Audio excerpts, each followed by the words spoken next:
From TV to movies to Broadway, he is a man of many talents. We love him. Emmy and Tony Award winner Neil Patrick Harris. Can you believe it's already been nearly, 30 years since Neil starred in his breakout role as a child prodigy. He hates this. Doogie Howser, so handsome. Look at that. 15 years old. Is that 30 years? 30 years. And you're still faking it. It's amazing. Can you see the wig tape? No, just kidding. More recently, he starred in the hit series How I Met Your Mother for 9 seasons, playing the legendary Playboy Barney Stinson. He's also busy as Count Olaf in a series of unfortunate events, which is the 3rd season is set to premiere next year. He's only doing that for the money. Netflix. For Netflix?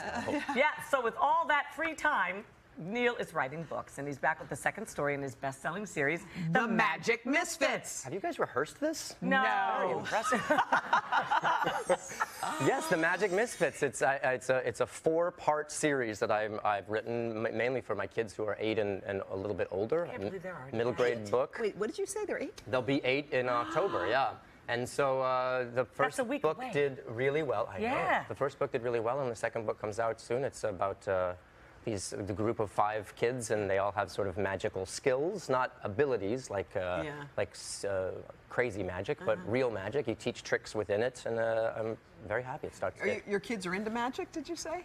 They're into me doing magic because they just want to keep seeing me make things appear from their ears. Other than wax. Other than wax, yeah. Don't do a quarter behind the ear trick, because then they just want to get rich. But you've always loved magic, even as a child, so this is not a new thing for you. It's not a new thing, but being an author is kind of a new thing. I wrote an autobiography a few years back, and I've been reading picture books to the kids before they could read, and now they're just able to read on their own. And I thought that's a kind of cool potential opportunity to teach kids about inclusiveness, to teach kids about feeling out and a misfit themselves, and joining forces in the power of cooperation. And in doing so, I think it would be fun to also teach the enjoyment of magic and teach them magic tricks within it. There's secret codes in it. The books relate to each other. So it's what age would you say is the best for I would say ones that can read, up through ones that have cataracts. So it's for everybody. So yeah. But how do you instill those kind of ideals and things into your kids, like minus the book? Because I mean, that's something I've been thinking about with Haley. It's like, kind of the constant conversation, you know. I feel like when they're younger, you're reprimanding them in a way to make sure that they're walking and not falling, and that they're not throwing things on the ground for their own good. Once they become self-sufficient, then you're trying to instill larger morals and have manners, be considerate, but not do it so much that it feels like you're just angry with them all the time. So I think honoring them, honor the fact that they're kids, let them play and be silly, but when it's appropriate, when it's dinner time, or when you're on an airplane, or when it's good to have manners, I think manners are important. They are important. And the thing is, too, with kids, there's a glut of books for 2 to 6.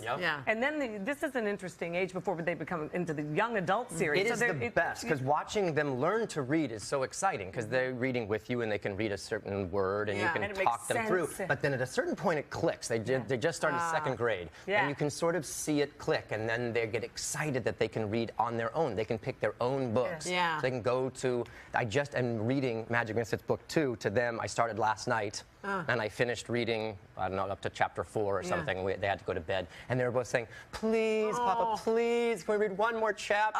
And I felt so good as an author, as a parent, and as a narcissist.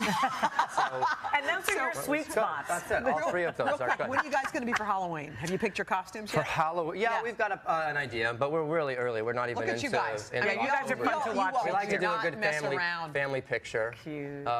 We have something fun. That we have planned for this year. But we'll be showing it, I'm sure. Great to see you. All right, The Magic Misfits. The 2nd story is out tomorrow. Check it out. Go to today.com/shop.